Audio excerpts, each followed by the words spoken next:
Hello, मैं हूँ manifestation coach. तो मैं आज मैरिज के लिए, क्योंकि मैरिज हमारी लाइफ का बहुत इम्पॉर्टेंट पार्ट है, तो मैं खुद अपने मैरिज लाइफ को अट्रैक्ट की थी।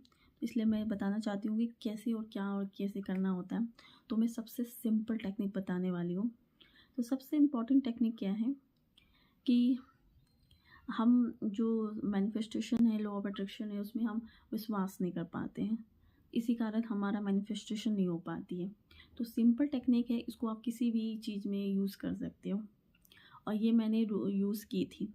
जैसे कि सबसे इम्पॉर्टेंट होती है कि आपको ऐसा एक्ट होना पड़ता है, अपने माइंड को बताना होता है कि ये चीज़ ऑलरेडी हो गया है।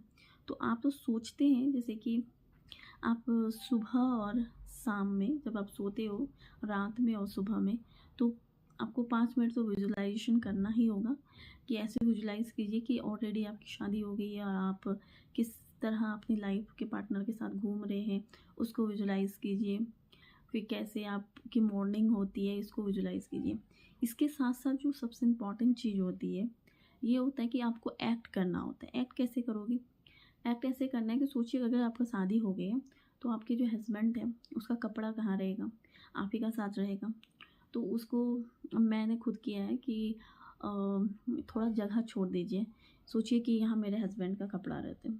जैसे अपना कोई स्टडी टेबल है, उसमें आधा जगह छोड़ दीजिए हस्बैंड का सामान के लिए। जहाँ आप सोते हो, आधा बेड छोड़ दीजिए हस्बैंड के लिए।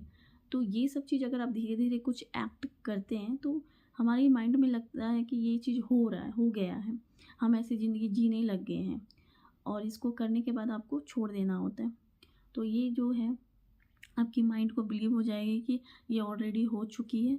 तो यूनिवर्स में जब आपके माइंड में ये बिलीव हो चुकी है, तो यूनिवर्स में भी ये क्रिएट हो जाती है और जैसा आपने सोचा होता है, सब कुछ माइंडसेट है, वैसा ही होता है।